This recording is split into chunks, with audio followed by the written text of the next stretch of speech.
I saw Weapons. I had a little bit more of a unique experience probably than most people seeing Weapons, as I watched Weapons and then I immediately snuck into Fantastic Four. And the contrast between the two movies was so apparent that I threw up in the movie theater and was escorted out. I thought people said that movie was supposed to be good. That's what I was, even like the critical drinker or whatever said it was good, and he hates everything. I came in the middle where everyone said was the best stuff. You know, I left Weapons, I was like in awe. You know, obviously the humor surprised me in Weapons. I guess it shouldn't have, now knowing that I didn't know who the director was. I didn't know he was in Whitest Kids U Know. But now it makes sense, obviously. You know, I purposely went into Weapons wanting to know nothing. I avoided, I saw one trailer and was like, I never want to see another one. I don't want to read about it. I didn't know that it was made by the guy that did Barbarian. I didn't know anything. I usually don't feel that way about movies. Usually I'm always looking to see, you know, I want to find out all the info. This one, I was like, I don't want to know anything. And that was definitely a great way to go into this, because it was obviously surprising in tons of different ways besides just being like a mystery thriller. You know, the humor was in there, and the humor came from just it being organic. When, what's her name? Julia Garner, when she yelled at the clerk, "Fucking help me," I laughed out loud. That's something you really got to trust your actors with. You know, writing that line, you definitely got to trust your actors to be able to kind of hit the rhythm of that in a way to where it's believable, because as that line is so believable, the way she delivers it, she's so pissed off that you just can't help but laugh. The way that crackhead dude glanced up at the $50,000 reward when he realized he found the kids was so funny. I would say the one that was maybe a little bit over the top was Josh Brolin beating the shit out of that guy. Didn't he kill him? Spoilers, I think he killed him. I hear he'll be in Resident Evil, so, you know, cool. But yeah, that was a little bit over the top. Did it earn it? Probably. You know, yeah. I think they could have taken out one or two of the throws. I saw where that was coming after the first two. I was like, I know where this is going. And it went on a little bit longer than I expected. It was getting laughs in the theater. You know, those were all good.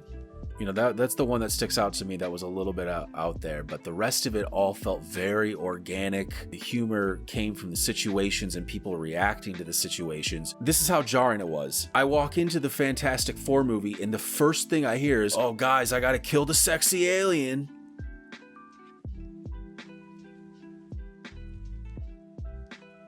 How am I supposed to watch that movie after watching Weapons? That's just coming from some millennial hack. It's like, I gotta write a funny line. Not, I have to, you know, trust my actors and work with what I have and build a situation where the humor comes organically.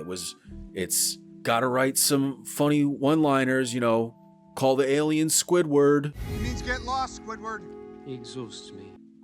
That was funny when that happened, but that was 2019. It was 2019 when Robert Downey Jr. made that joke. And that joke killed in the theaters on opening night in Infinity War. Was it 2019 or 2018 that movie came out? Whatever. Who cares? It was 6-7 years ago now. Comedy needs to evolve, and everyone is so used to this comedy formula that's going on over at Disney. It's now infected Star Wars and infected other studio franchises. I watched the Sonic movies, and I can see where they're like, we gotta be like Marvel here. Anyway, what I'm trying to say is I walked out. I walked out of Fantastic Four. I couldn't do it. The baby was CGI. No one mentioned that in any of their reviews.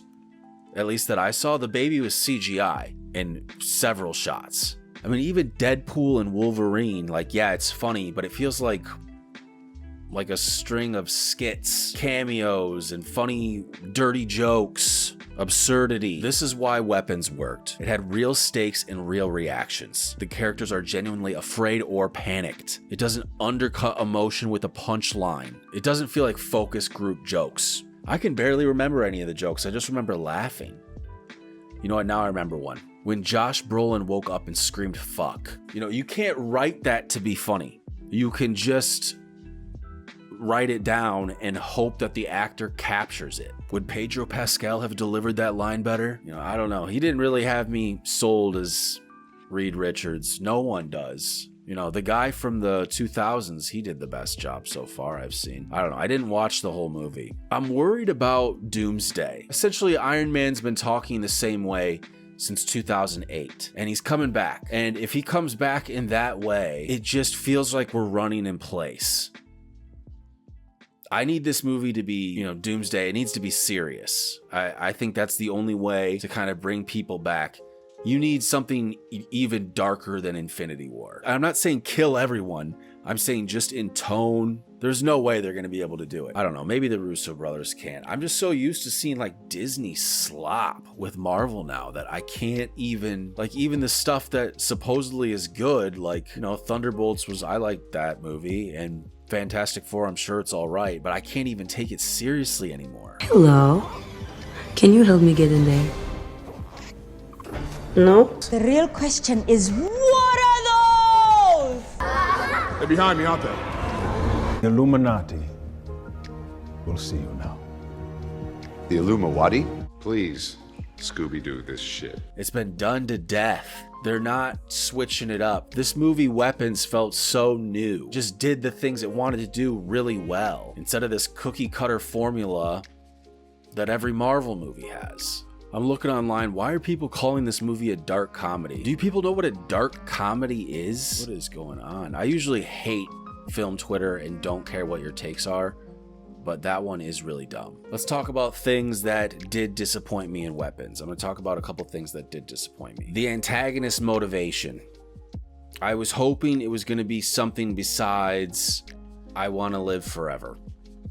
Or maybe she just wanted to get better. I don't know. I just wish that he would have come up with something a little bit more new.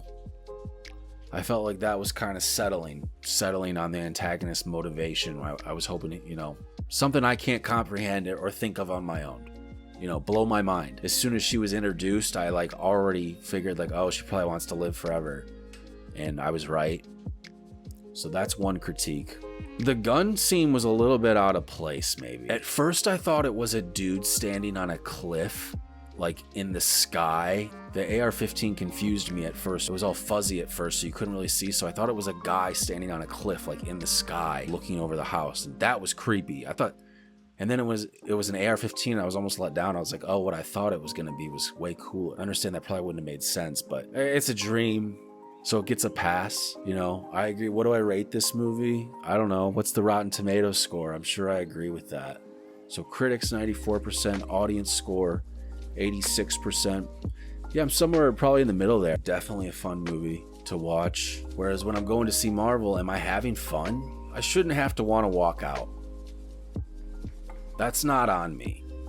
I very rarely will walk out of a movie. I guess I technically didn't pay and I came in halfway. How did I forget to mention the kids chasing Gladys at the end? Obviously, that was something that just worked because it was so earned. It wasn't just some random wacky thing we're going to make happen in the movie. And it didn't end with them suddenly coming to and being oh, where's my dad? That was almost, it was funny and then right kind of back to unsettling. He's just carrying the kid and I'm what? And then the movie just ends. That's the opposite of, the James Gunn effect. You organically let a laugh build up and then you do something kind of creepy to bring it back down.